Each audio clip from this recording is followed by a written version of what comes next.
दोस्तों नमस्कार, स्वागत है आपका परीक्षा खबरी में। और आज बात करेंगे परीक्षाओं से जुड़ी महत्वपूर्ण बातें और करंट अफेयर्स के विषय में। जो आज साप्ताहिक करंट अफेयर्स रहेगा क्योंकि आज रविवार है। यूपीटीपीएससी की तरफ से एक बात सामने आ रही है कि लॉकडाउन खत्म होते ही लेखपाल के 5200 पदों पर भर्ती होगी।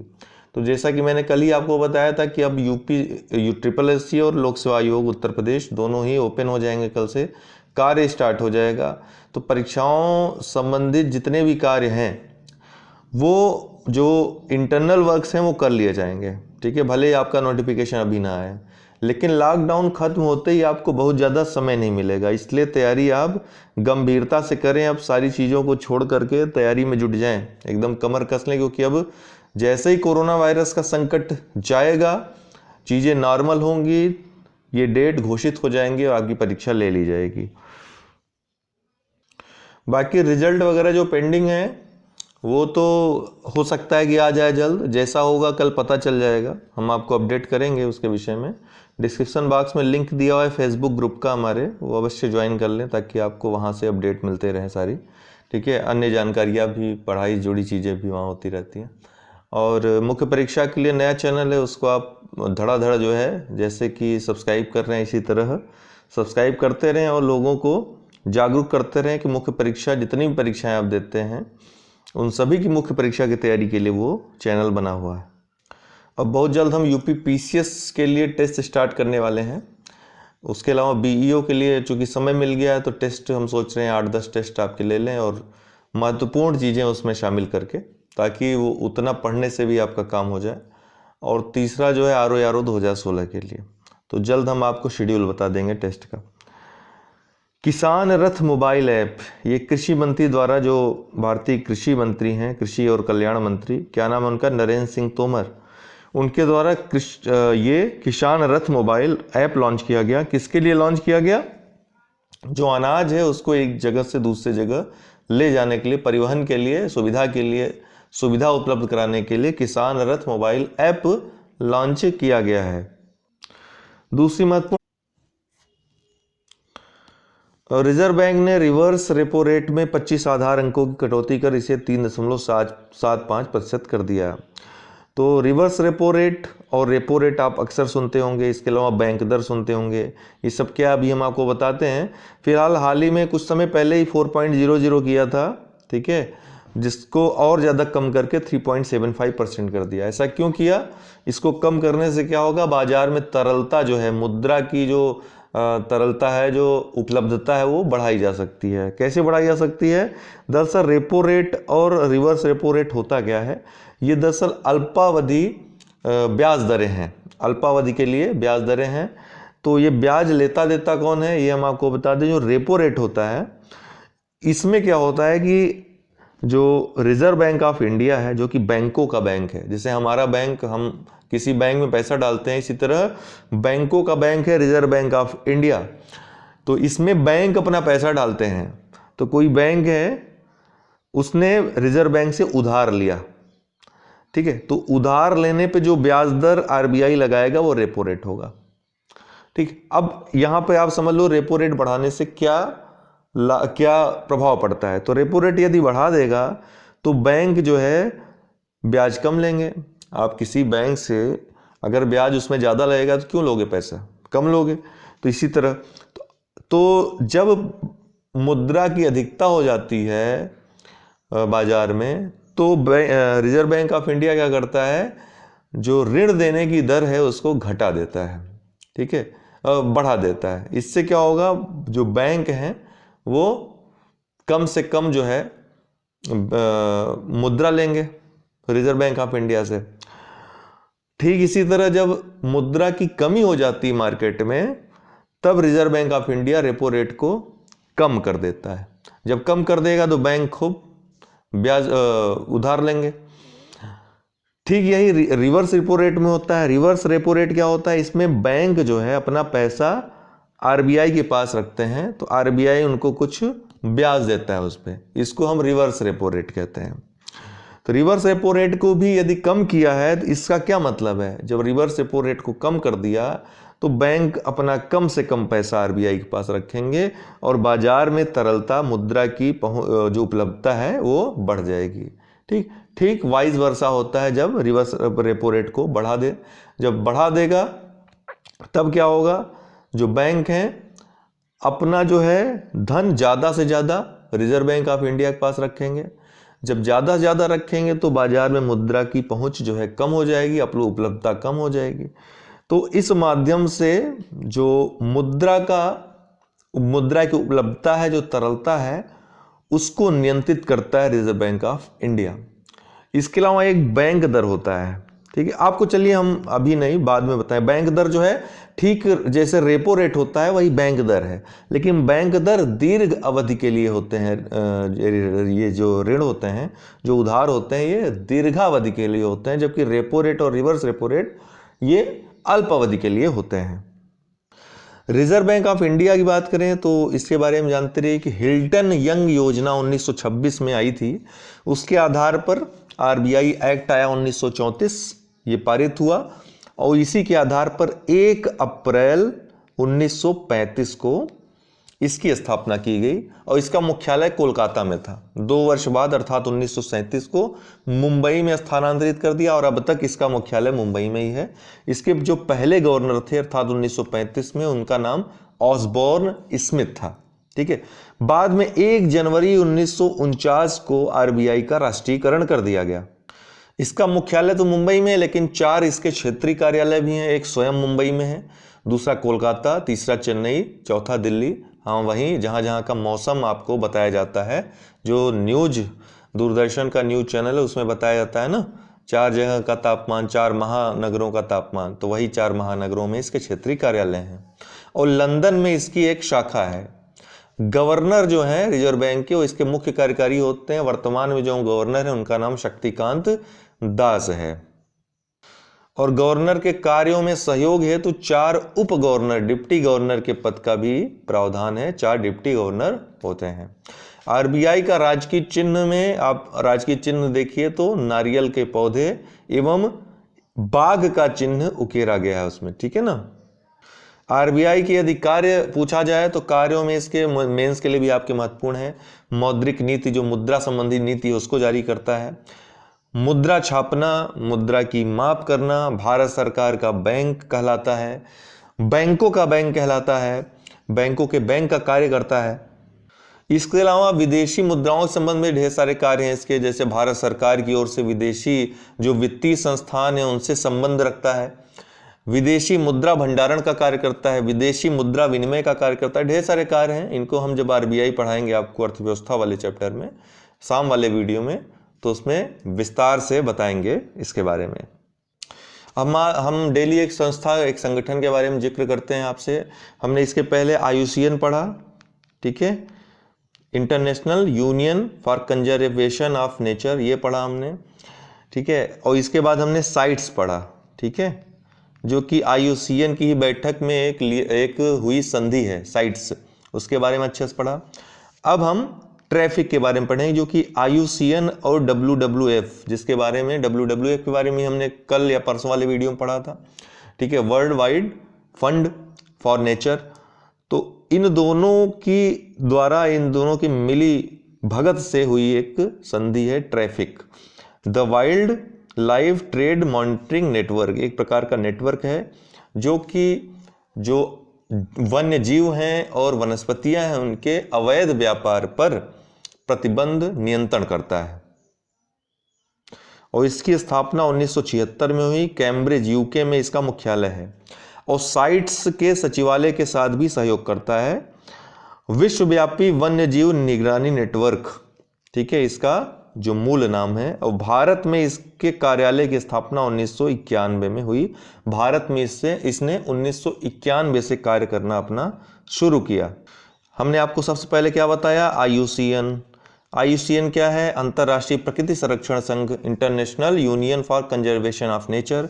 इसकी स्थापना कब हुई, अक्टूबर 1948 में। इसका मुख्यालय कहाँ है, ग्लांड में, स्विट्जरलैंड में, ठीक है। हमने बताया आपको रेड डाटा बुक के बारे में, ये प्रकाशित करता है रेड डाटा बुक, उसमें क्या क्या रहता है, 1963 से प्रकाशित कर रहा है।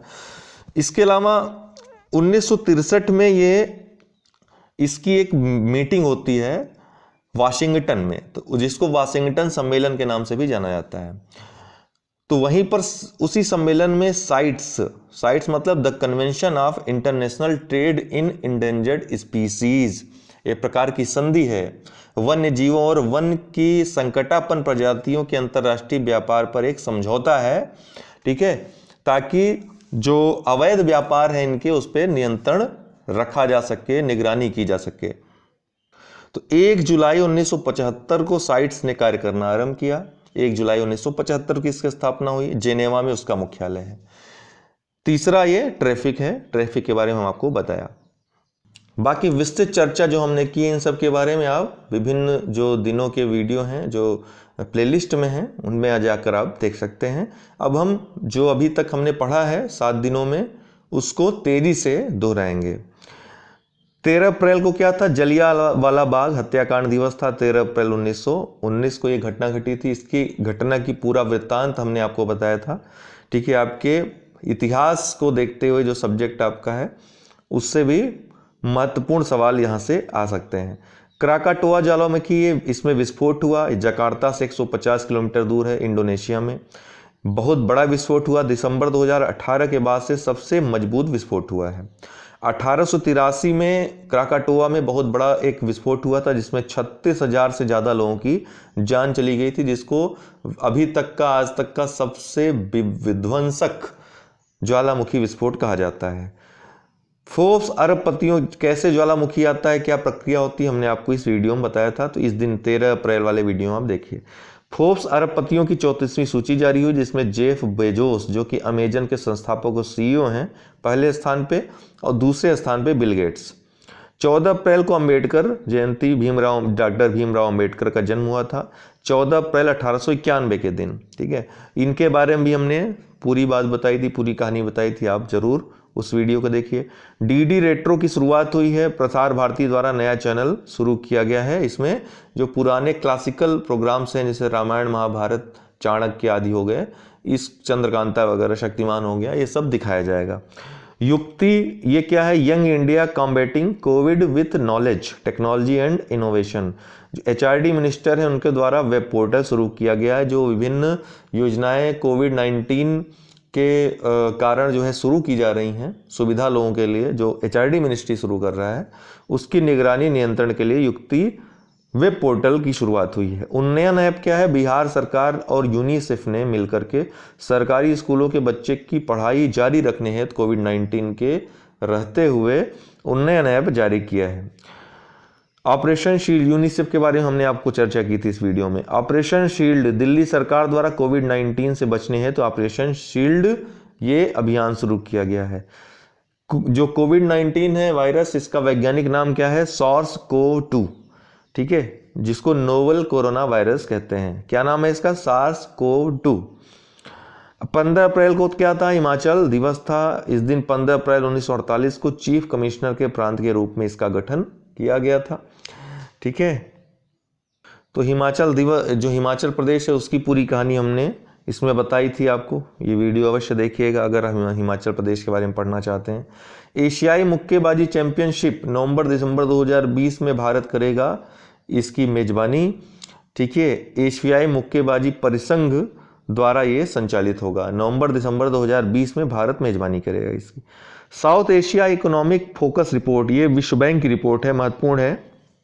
भारत के लिए अनुमान लगाया गया है कि इस वित्तीय वर्ष में 1991 के उदारीकरण के बाद से भारत का सबसे खराब प्रदर्शन रह सकता है।